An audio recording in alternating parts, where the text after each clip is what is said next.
rocking with it.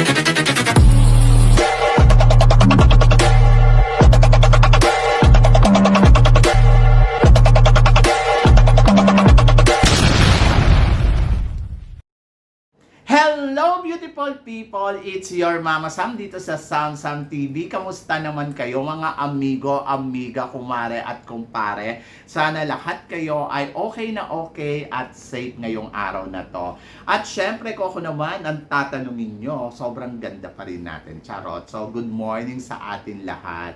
So isang magandang Saturday morning, di ba? Ang bilis ng araw. Ngayon ay nasa 21 na tayo ng buwan ng September. So, parang 10 days to go. At matatapos na ang buwan ng September at pupunta na tayo sa buwan ng October. O, di ba? Ang bilis, nakakaloka. Parang kailan lang nagdiriwang tayo ng Christmas, New Year. Ngayon ay malapit na naman ang Christmas. So, sabi nga ganon, ilang days na lang? 90? Nasa 95, ganon, days to go. Christmas na. O, di ba? So, yon. So, ang bilis. Anyway, so may mga panahon pa tayo maghanda para sa Pasko. Ang importante guys, syempre yung health natin lahat. Kailangan talaga good health lang at laban lang, di ba? Kasi syempre, sa panahon ngayon, parang ako wala akong ibang hinihiling talaga sa Diyos. Sana good health lang. Kasi pag may sakit, mahirap guys. Ay nako, naranasan ko yung mga ano-ano na yan, rayuma-rayuma na yan, nakakawindang. So ayoko pa naman na may nararamdaman ako kasi madali akong mairita, madali akong maging irritable, ganon. Kasi syempre sino ba naman yung gusto na iingka-ingka ka maglakad? Sino ba naman ang gusto na hindi ka komportable maglakad? E paano yung catwalk ko, di ba? So yun, nakakawindang. Anyway, so punta tayo dito sa usapan Miss Cosmo. So sabing ganon, sa tingin ko daw ba etong si Atisa kahapon ay nag-perform ba ng bonggang-bongga sa kanilang fashion show? Well, ang masasabi ko naman, the fashion show was great. Di ba? English yun. So, ang ganda ng fashion show nila. So, parang nabigyan kasi ng highlights yung mga kandidata at kung paano ba sila talaga umeksena. So, ako para sa akin, ang masasabi ko naman sa performance naman ni Atisa Manalo, I'm very satisfied kasi wala naman akong ine-expect. Una, hindi naman kailangan kumembot doon ni Atisa kasi may nabasa akong comment last night before ako matulog na steep daw itong si Atisa Manalo at para daw hindi daw nag-hold back, hindi daw power maglakad. So, yon ang daming no comment.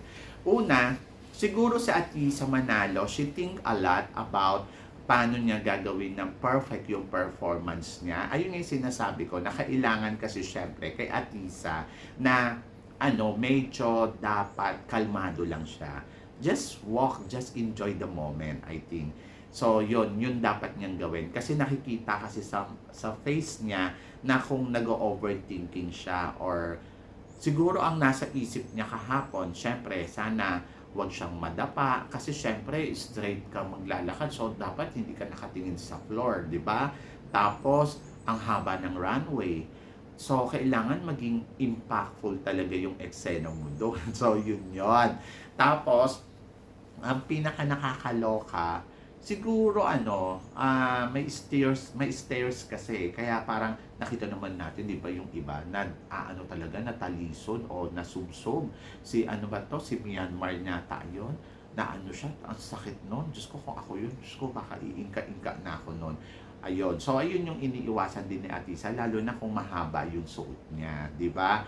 Ako para sa akin, Atisa Manalo, she give well talaga yung performance niya yesterday. Maayos yung lakad, maayos yung eksena niya at parang feeling ko naman nagawa naman niya ng tama yung trabaho niya yesterday. So hindi niya kailangan kumembot doon kasi ang labanan doon dapat skip ka nga lang kasi nga fashion show, di ba? Dapat model yung datingan, hindi yung parang beauty queen. So ayun kasi yung iniiba ni Atisa Manalo. Kaya parang feeling ninyo stiff siya. But just walk, give the best. Walk lang, walang feeling. Charot, ganon. Kasi siguro mas gusto kasi ninyo yung parang catwalk kung may kembot, yung mga ganon, yung talagang pumapalo yung balakang. Ako naman, yung napapanood ko naman sa mga ganyang winter show, mga ganong fashion show na from winter, mga ganon. Ang nakikita ko naman sa kanila, talagang straightforward lang na naglalakad at walang emosyon, ganon. Kasi parang feeling ko tama naman yung ginawa ni Atisa at wala naman ako nakitang mali. So yon. So si ano nga ang napansin ko, si si Thailand. 'Di ba sinabi ko naman na sa inyo, si Thailand kasi talaga, she has a full energy. Meron siyang ano talaga, ah yung energy kasi ni Thailand, sobrang taas. Alam niyo yun, kahit ano, kahit yung nandito sa Miss Universe Thailand, parang pang Miss Grand talaga yung eksena niya. So yun, kasi galing siya sa Miss Grand candidate siya noon. Pagkatapos, ayun talaga yung nakikita ko sa kanya, energetic siya. Kaya mapapansin nyo yesterday, kasi maliit kasi siya. So kailangan niya daanin talaga sa sa Kembot. Kaya kahapon talaga masasabi ko, Kembot kung Kembot si Thailand. Pero alam nyo ba guys, madali ko lang na-recognize si Thailand. Kasi kilala ko yung galawan niya at kilala ko yung itsura niya. Kasi yung itsura niya hindi naman naiiba. Kumbaga, parang she's funny girl, ganon. At masayahin talaga siyang tao. At hindi siya beauty queen na katulad ng kay Atisa na beauty queen yung dating. Siya, entertainment, ganon. Na larampa siya, kaya niyang sumayaw, kaya niyang gawin lahat. In fairness naman dito kay Thailand, kaya niyang gawin lahat. Sa ngayon, si Atisa nangunguna sa botohan. So, ayan na naman tayo sa botohan. So, sa national costume, nagkaroon nga ng botohan. At kagabi yung chinek ko, number 1 si Atisa Manalo. Medyo malayo yung lamang niya sa mga kalaban, pero kayang-kayang abutin. Hindi na siguro nakipagbakbakan yung mga nagkukumpit doon kasi parang feeling nila it's a money maker. So, yon. So, talagang masasabi ko, money maker talaga siya. At parang feeling ko, si Philippines na naman ang magna-number 1 dyan. Kasi nga, masyadong parang feeling ko lahat na lang ng eksena, dinadaan nila sa boto. Na parang feeling ko, mali yun. Yung ganon. Buti sana kung ang botohan ay free. Yung katulad sa Miss Grand na free lang. Bumoto ka lang ng bumoto, mag-like, i-share mo lang yon, like and share. Dito hindi. Boboto ka talaga. Hindi mo siya i-share. Boboto ka with your money. Di ba? At yung price nila, medyo mataas. Hindi $1 ha. Ang boto nila is talagang $3. So, it's about 100 pesos plus, tataas, ganun. Tapos, kung gusto mo talagang manguna dyan, magbaksak ka ng malaking pera. Sino ba naman tangang tao na parang nagkukumpit yung mga kandidata tapos babayaran? Parang binayaran mo na lang din yung corona kung gusto mo manalo dyan, di ba? So yun, so nagagamit yung mga kandidata. So yun, dun ako nalungkot sa Miss Cosmo. Maganda yung pinapakita nila, in fairness, pero parang feeling ko wala silang budget. Feeling ko lang naman.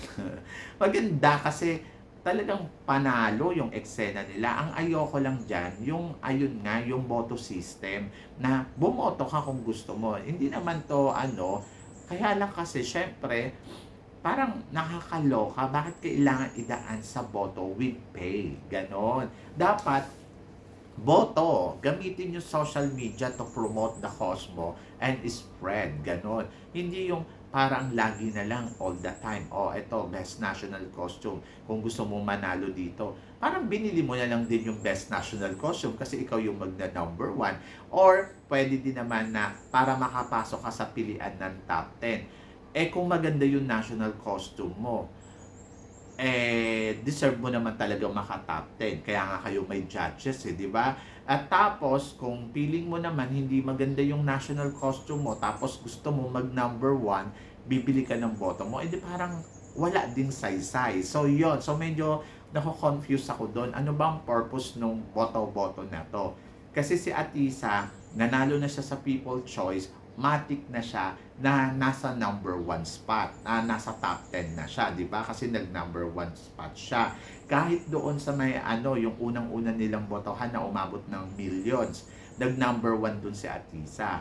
So, automatic na siya na nasa top 10. Ganon. So, ngayon, ang ilalaban na lang doon ni Atisa, syempre, yung galing ng niya. Ano to sa preliminary competition? May best in swimsuit para sa gate 4. Charot. Meron ding best in evening gown. Kailangan iboto. Ganon. So, yon. So, ako para sa akin, ang purpose kasi ng botohan na to, para maka-enter ka sa semifinals at may chance kang manalo. Kasi nga naman, kung nasa semifinals ka, makakaariba ka ng todo-todo. Pero kasi ako, para sa akin, kung talagang magaling ang kandidata, hindi mo kailangan na bumoto. Charot. Kasi di ba, yung performance niya, ayun yung pagbabasihan. Kaya, kailangan manalo siya dito kasi dahil sa performance. Kaya kailangan galingan niya yung performance niya. Tama ba? So yun yung nakikita ko na dapat gawin. Hindi yung parang feeling ko kaya ka pumapalo kasi nandoon ka kasi nakabili ka ng boto mo. So yun, pangit yung ganun eh. Parang feeling ko walang saysay yung pageant kapag ganun. Kasi hindi ko alam kung ano yung eksaktong nila. Ano ba yung eksaktong tawag dito? Yung yung mechanic nila, 'di ba? Kasi yung mechanic na to ng botohan para makapasok ka sa semifinals. Imagine mo nga yung spot mo binili mo kung iisipin mo.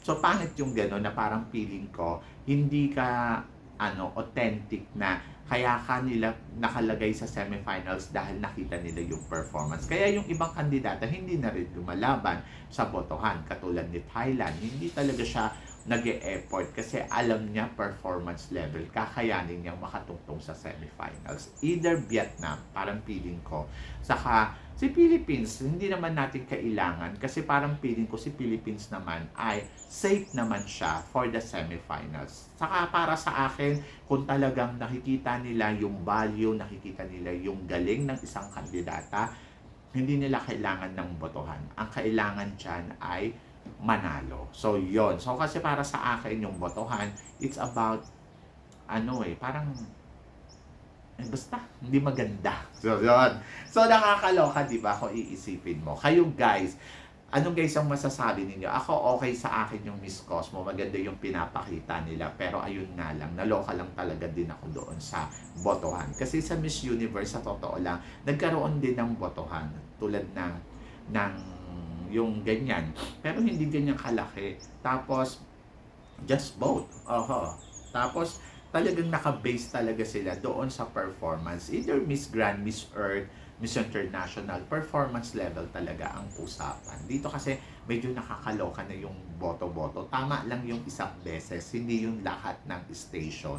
Diba? So, yon. Ay, nako, nakakawindang. So, yon. Kayo guys, ano guys ang masasabi ninyo dito sa mga pinag-uusapan natin ngayon? I-comment below mo yan para at least malaman ko naman kung ano naman ang chika mo dito sa mga pinag-uusapan natin ngayon. So, yon guys, maraming salamat.